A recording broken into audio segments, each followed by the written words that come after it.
Well, hello flower fans. So we're going to make a wreath today and maybe get around to potting up some things to go by the front door. The first rule in wreath making is to have your wine and your peanuts. So mission accomplished there. Then you're going to want to go and collect your greens. I've got some right here.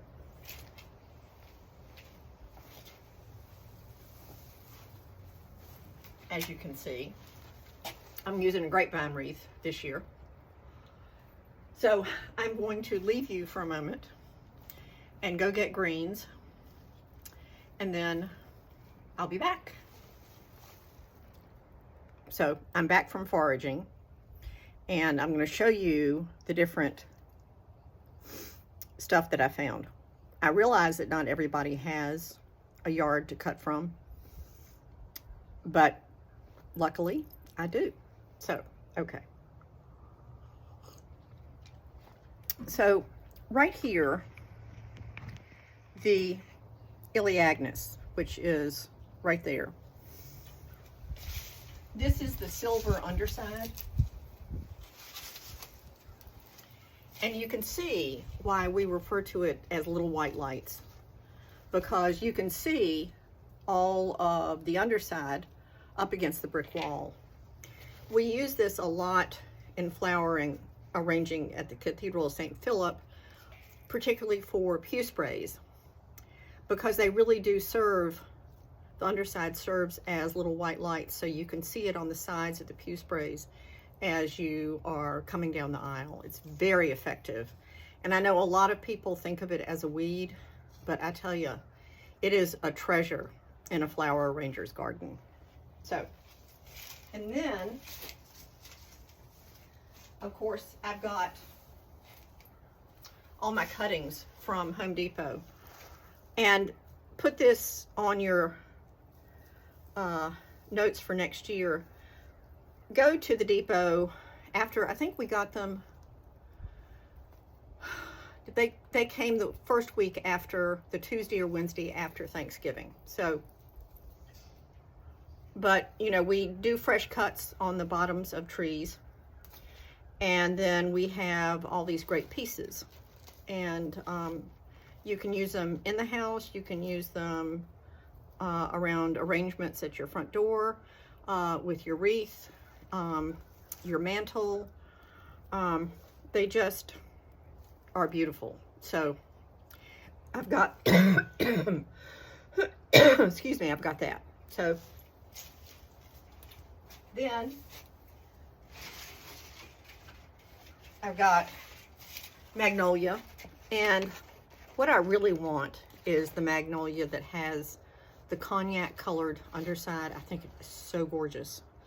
And I may do some of this here, but I've got another area that I'm going to be decorating, and I may place this there. We'll just see. So then,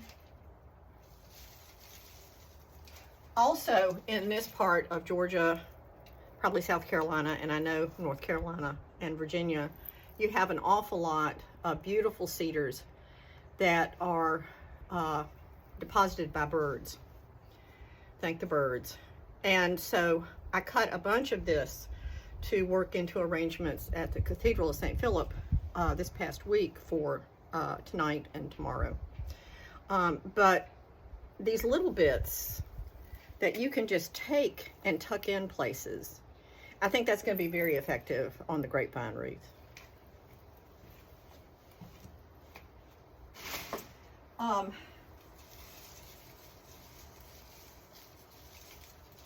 I had beautiful variegated pittosporum for many years, until last early December, a year ago. We had a devastating freeze that went on for about 3 days. And our sweet plants, so many of them, did not make it. And I did not pull my pit out. I just waited to see. I've got some that's closer to the street, and it didn't make it. And I do have to get that out now. But the ones that face the east, that are planted on the east side of the house, they do have a little walkway beside them, and the ones that seem to be doing the best may have gotten some radiant heat, but they're coming up basically from the ground. So they're coming up from roots in the from the rootstock in the ground, not necessarily from the stems that I've left intact. So, but anyway, variegated pit, another light builder, such a great light provider. I mean, how beautiful is that, honestly? So, you know, when you're making a wreath, you really want to think about texture, or any flower arrangement. Your main goal is to combine texture, leaf size, bloom size, and stem size, so that you have a really interesting layered effect. Now, this is not going to have any blooms in it. I've got some camellias that are blooming, and if I have a La Peppermint, which is this gorgeous shot silk white and red and a little bit of pink, I may put some of that in, but I don't have anything that's really, you know, Christmassy. No Nandina berries, and no holly berries this year, which is a pain. But anyway, so, oh, I see some pine. I might go cut that. You know, there is a benefit to leaving stuff and not pulling it when you should, because then you end up having gorgeousness that you can use later in its life. Okay, so then the last thing is ivy. And this ivy, this little ivy right here, came from my mother's memorial basket from 2012. 2011? No, 2012. And I planted it in a couple of different places, and you know, ivy, it takes over. But that's okay, because I will pull it from the trees that are close to where it's partially growing, or the house, and use that for long trailing pieces when it's needed at church. I did pull some for today, but it'll go on kind of the outside. I mean, it won't be part of the interior. And then this one, I just love. I mean, I know everybody has seen this sort of yellow cream green variegated ivy, but I love it. And I love also the winter color. I just think, I mean, some people may think it looks sick, but I know that that is part of the winter color. And I just think it adds so much texture. I mean, look, isn't that so beautiful? I just love that. So at any rate, there's that. So that is everything that I brought to put into this. And what I'm going to do is fiddle with it a little bit. I don't know exactly. I'm going to go get some pine. It looks like some nice long leaf pine. I don't know exactly how this is going to work out, and I don't want to put you through. Oh, no, I don't like that. No. Okay. No, but maybe no. So anyway, I'm going to fiddle with my base and then my layers, and then I'll come back to y'all and do it step by step. Okay? Thanks for hanging in. Just had to show you the wonderful pine that I got. Very excited. This might work as a full frame around the wreath. And I'll show you what I mean. You know, like sticking it in at the top. You know, around the clock face, basically. Anyway, we'll see.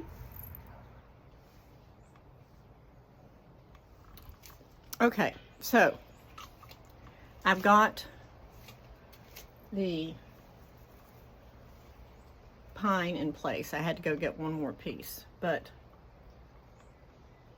it certainly does allow for a bit of Susian there. Oh, sorry, driving me nuts.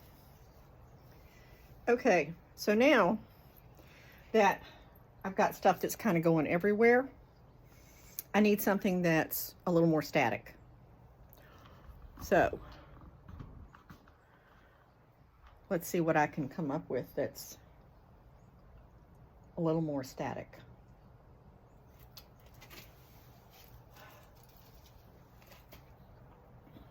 I think that the cedar is going to end up being too similar, not only in form but in color. So I think I'll be adding that later on, but not right now. So maybe let's take a look. I don't need to step on all of my material. Let's take a look at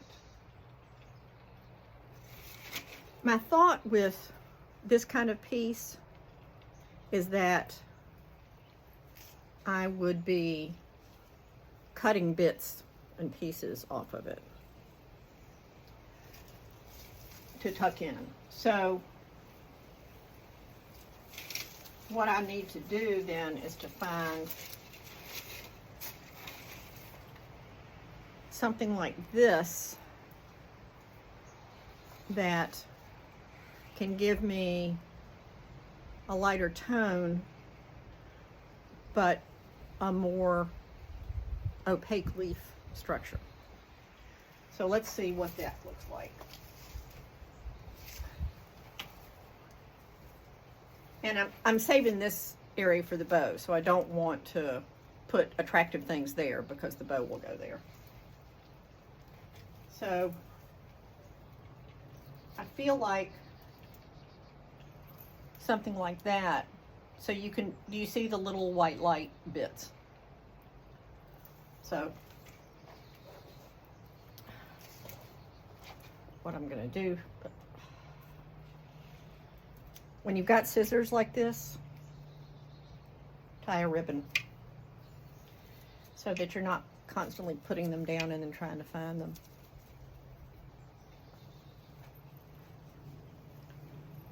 Okay. So you're going to get, sorry about that. Iliagnus does tend to take on opponents. Okay. We have honeybees. We have probably 5 beekeepers around. And I noticed yesterday when I came home that the Yuletide Sasanqua that we have off of our driveway had honeybees on it. And I have these little pots of hellebores that I'm going to work on later after I finish this. And the bees are on them. So yay for that. So exciting. Okay, so I am going to start working these in.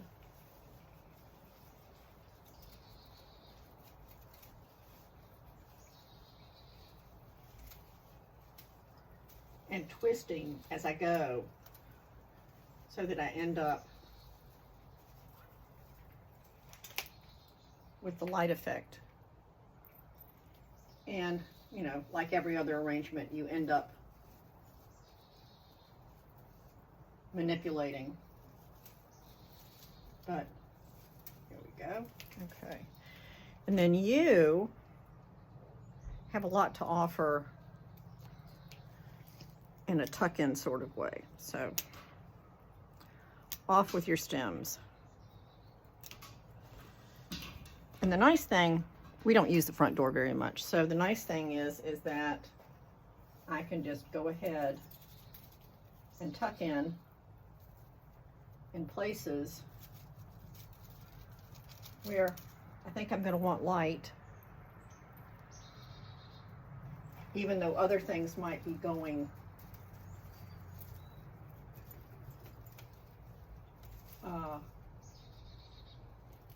in front of it.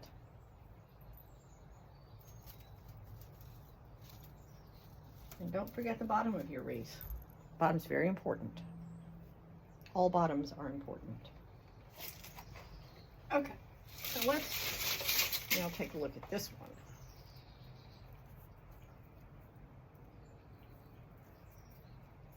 Oh, good, good, good, good. Okay, so I'm going to cut just right here.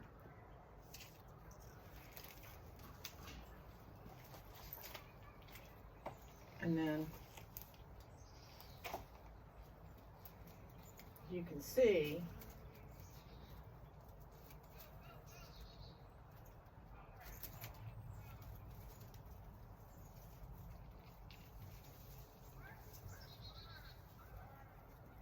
I'm going to twist and then tuck right in here. So I know I need more light over here and a little bit down there.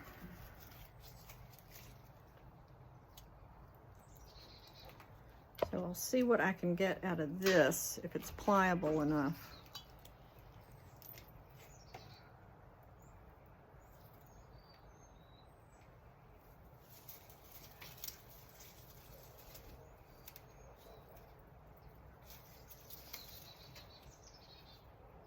Yeah, it's going to have to go this way.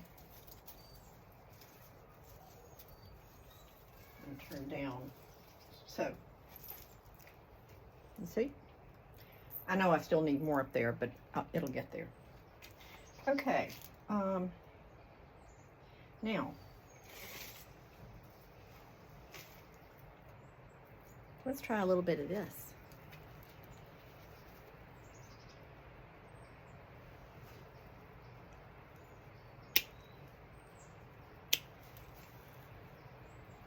One of the things I love about this fur is that it's just going in the direction that it wants to go. And you just have to go with it.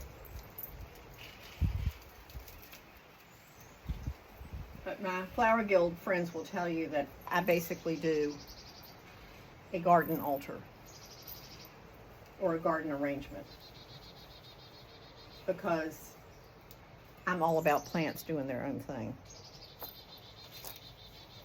So, there we go.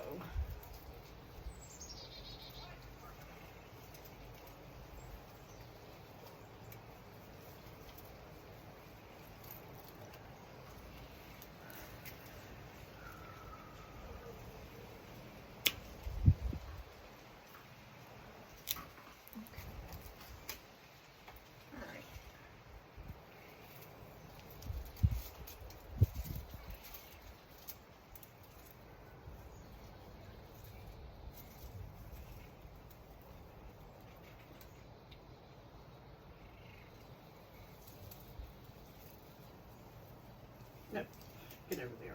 Okay.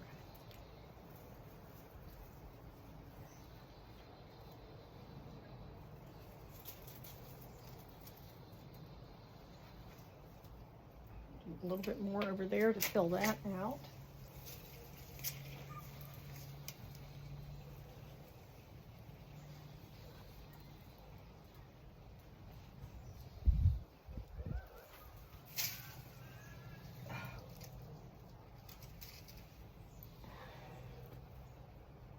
One of the things that I like about arranging on Christmas Eve afternoon is I feel like I'm decorating for a birthday party. I'm not decorating for everybody else's needs. So My needs are few, but they are expensive. Okay, so let's see what we got here.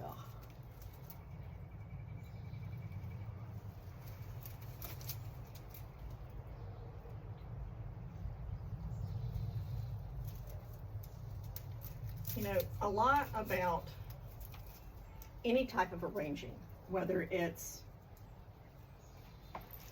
arranging a space in your home, whether it's coming up with an outfit, or arranging in your garden or from your garden, is that you have to pull and hold up and think about, because you might have an idea of what you want, but oftentimes the material that you're working with has a different idea. So anyway, so let's see what else we got.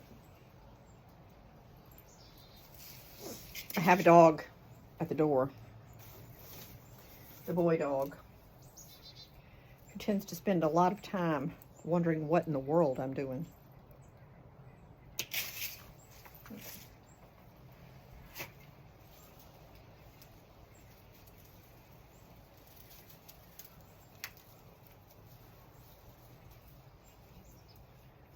And of course, if you have a gracious plenty of rosemary, that's always something beautiful to add to any arrangement. Particularly a nosegay that you're taking for a hostess gift, something like that. It's so beautiful. And the scent just lets the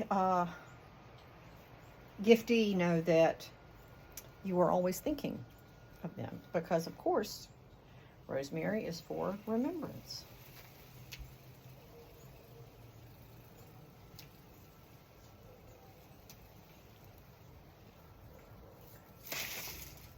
Okay, so let's just go on and tuck bits and pieces.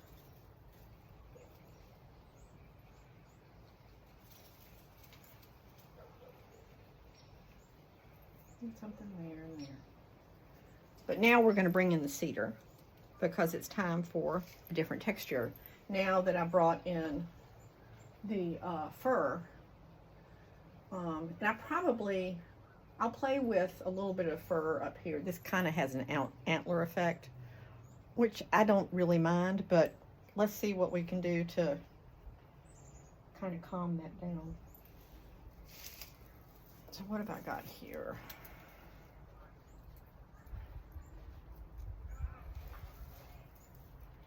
You know, and this is something that you can do with the littles in your life, is to have a little walk through some woods, if you've got them at hand, or if they're too young for that, you can give them just little bits, even starting out like with a construction paper wreath and just doing shapes and colors. And they could hang it on their door. They could make some to give to friends. You know, there's so much you can do to start children on a creative path.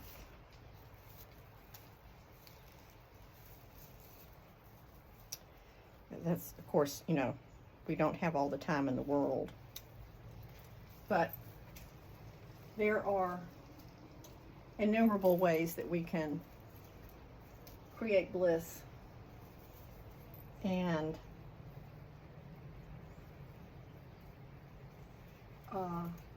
give them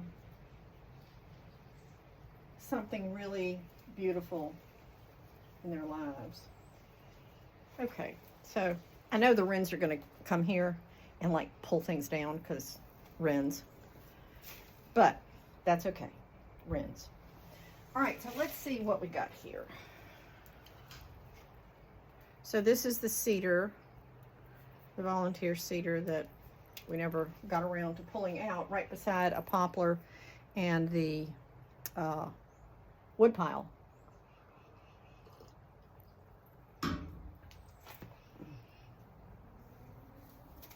So just, and I'll bring the phone up shorter, but it's just amazing to me how little bits can just make such a lovely difference.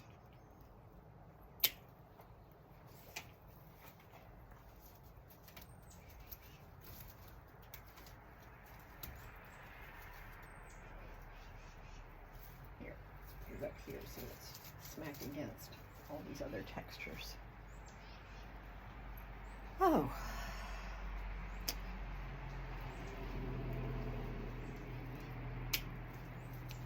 I tell you, there's nothing like a little bit of solitude after you've spent days dealing with the hustle and bustle of your life during the holidays. I can just hear we have lots and lots of pines, longleaf pines in this neighborhood. And it's probably, you know, maybe 60 out, so I'm overdressed. But the sound of the wind through those pines, just beautiful, really beautiful.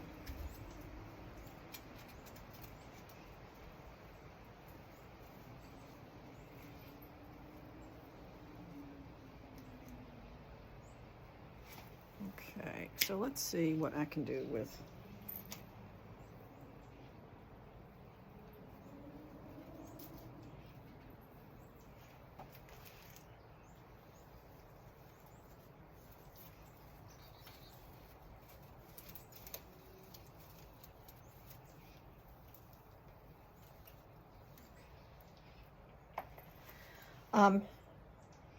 I tend to listen to the flowers and say, okay, they're saying stop. I need to stop.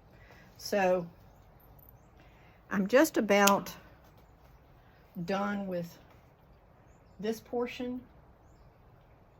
And I know it looks kind of hairy because it is, but that's what it's going to be this year, you know. You just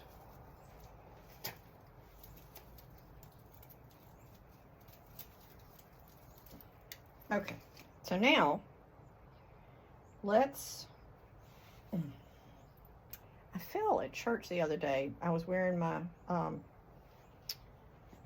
clogs and my ankle twisted, and I ended up falling against the side of a pew.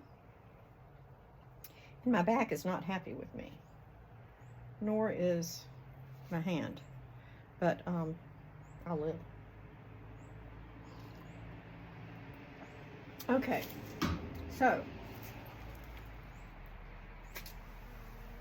let's get our baby pit going. Our fabulous pit. I tell you, if anyone asked me what was the one thing you should grow in an arranger's garden, variegated pit. Sasanqua, Camellia sasanqua, which starts blooming in late October and goes through, well, for about 6 weeks. The japonicas start in December and go through the middle of February. But I will tell you that those two plants, we were so lucky when we moved to this property because we had 7 or 8 huge sasanqua, Alba sasanqua. So they're white, they're doubles. My flower guild friends have said, you know, you are going to have to sell your property to one of us if you ever move, because I feed the Flower Guild all year long with those greens.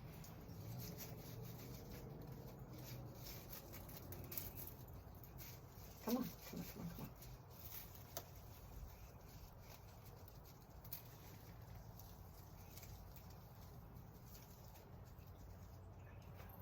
on. Oh, God. I just love this stuff. And I was so devastated last year to see what had happened to them, because they were just, after my mom died in 2012, I got a nice chunk of change, and I spent a lot of it on plants, because plants were one of the things that she and I shared, a love of plants. And I could look at everything that I had spent money on and know that she would have done the same. You know, I think it's important when you can use an inheritance to make sure that some part of it really is an ongoing memory of the person who gave it to you, who remembered you. Because it was just, I just love this stuff so much. And, you know, when we moved here in 2004, this house had been built in 1992, I believe. So the year that John and I were married. And it, you know, a lot of the landscaping had outlived its use, which landscaping does.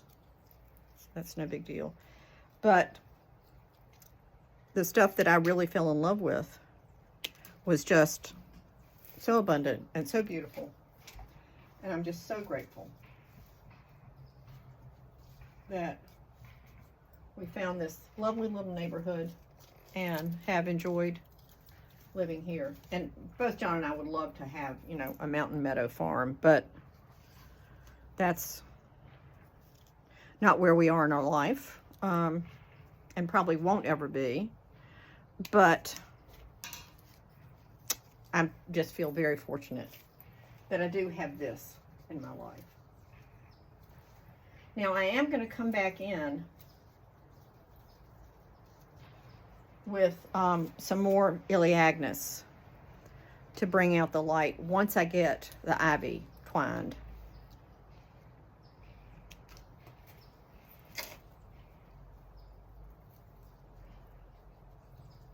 And now I'm just tucking it in the greenery. I'm not really tucking it in the wreath frame, so form. So we'll see how well that works.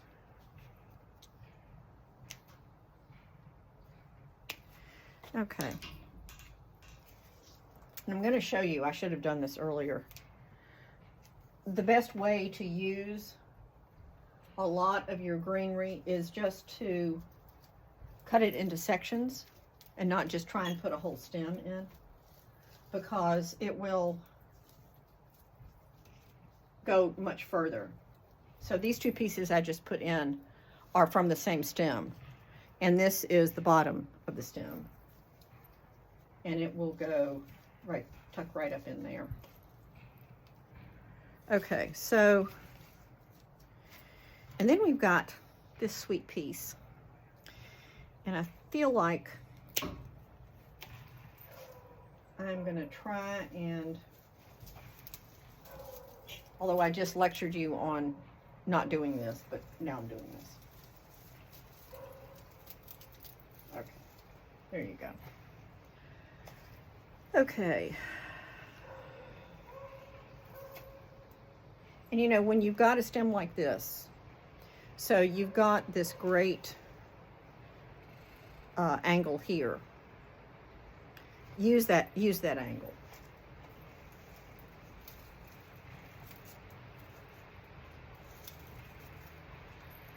And there you've got something right there. And then I'm gonna come in with Elliagnes to bring in more light right here. But let's see what I can do with the ivy. Okay, so, oof.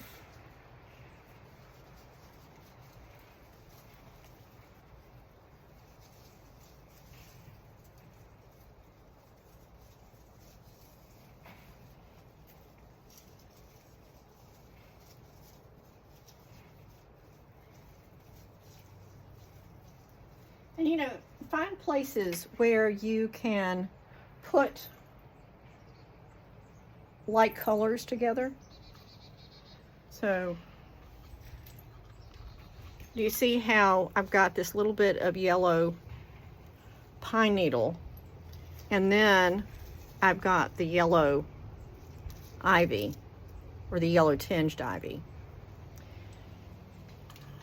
And, you know, honestly, it's not like anybody's going to come up to this door. But it'll make me happy because I know I did it that way.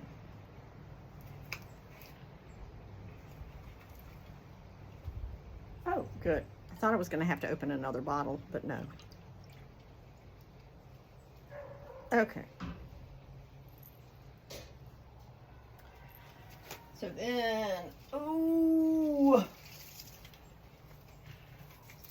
I drink wine for my back.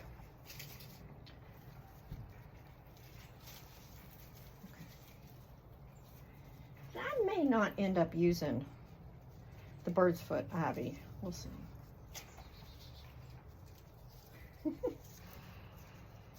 Jam does not know what to make of me today. Well, these two seem to have become intertwined. So, here we go.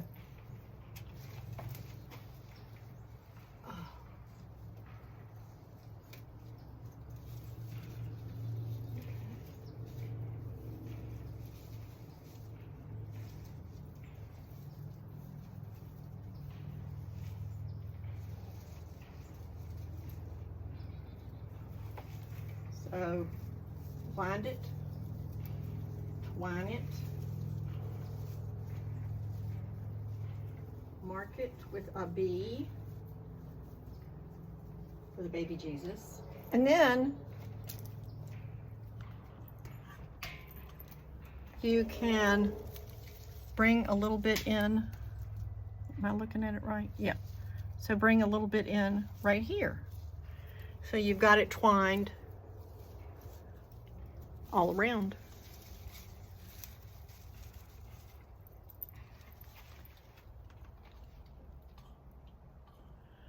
Not bad. Not bad. Okay. The next.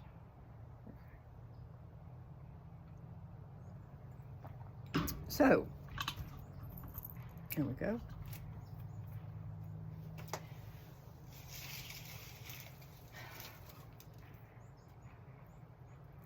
Now that's kind of pretty. The cedar and the ivies together. But I think we're done with the cedar. I'm so happy to see the honeybees on the hellebore blooms. Okay, so here we go over here, I think. Let's just go on and tuck you in with your friends and neighbors.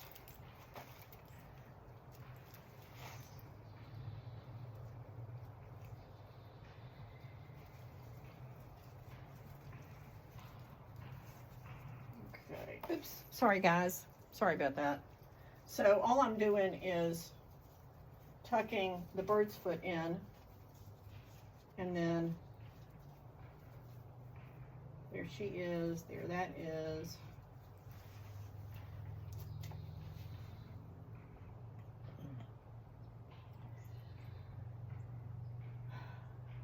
So it looks like to me, and I think it probably does to y'all, that I have a tremendous amount of light here, but not much here and not much there.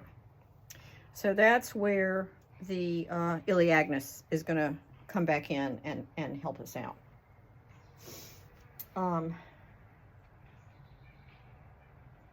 Okay, so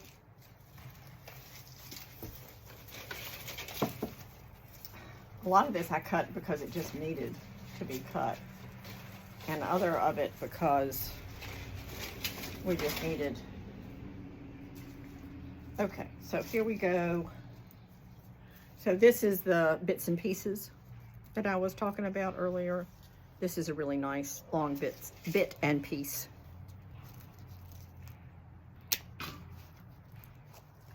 Okay, so when I look at this, is that you or is that you? I don't understand. Well, I guess I just tucked it in way too far, but I've got, nope.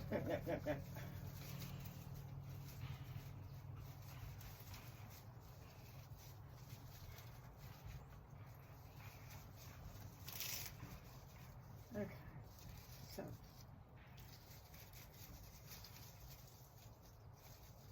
there you go. So we got light. Now,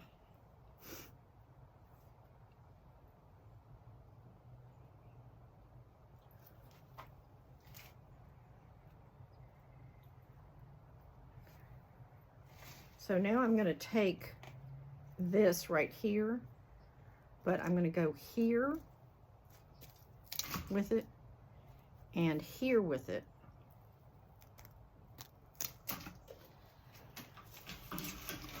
And then I'm going to turn it to the back side.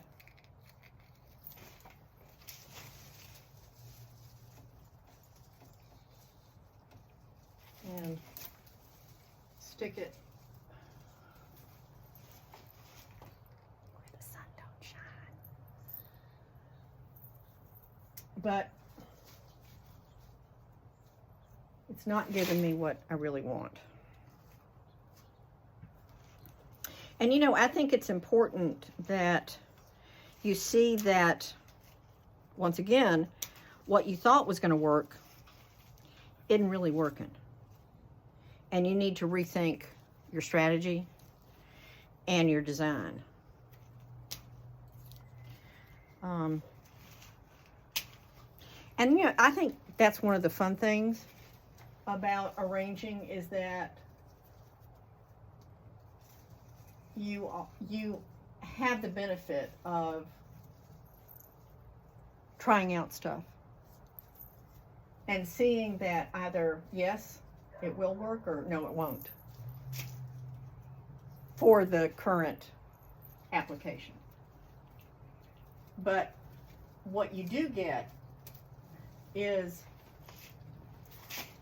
hopefully note-taking or memory, something that says, oh, wait, it didn't work there, but maybe it could work here. So,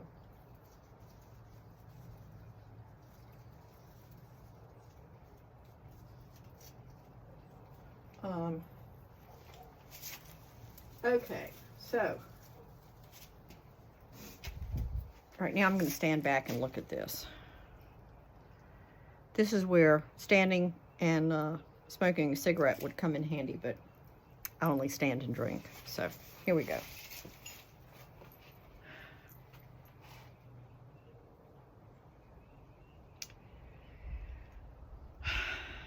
It's okay.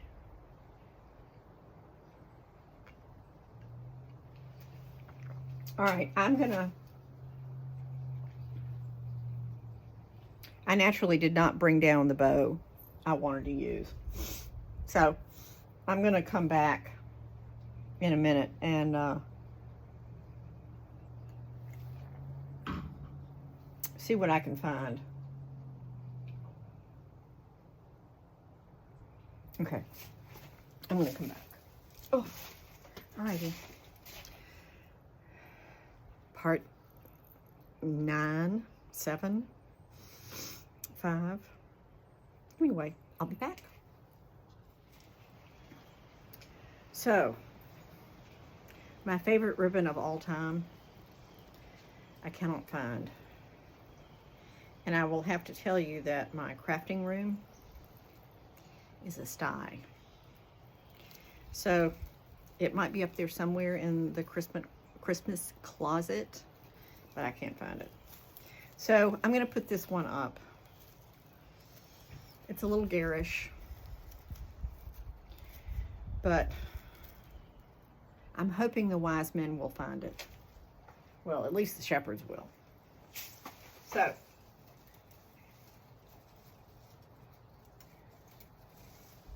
there you go. Up in there. Around in here. Let's thread. Let's do something.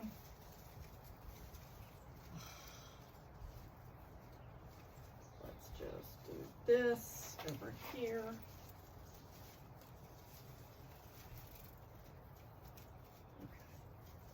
So, all right. So,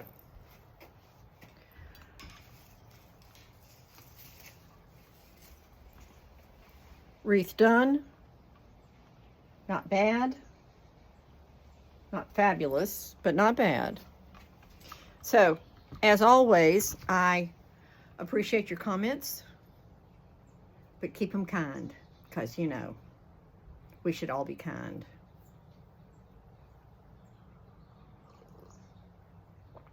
Happy Christmas. I think probably tomorrow, because my back really is bothering me, that I will work on the rest of it. Although I think it's supposed to rain. All right, so maybe I'll work on it today, and I'll take y'all along. How about that? After I open another bottle of wine. The first one I opened yesterday, so just so you know. Opinions. Alrighty then. Carry on. Thanks for tuning in. I really, really appreciate the 3 or 4 people that will watch this. So thank you.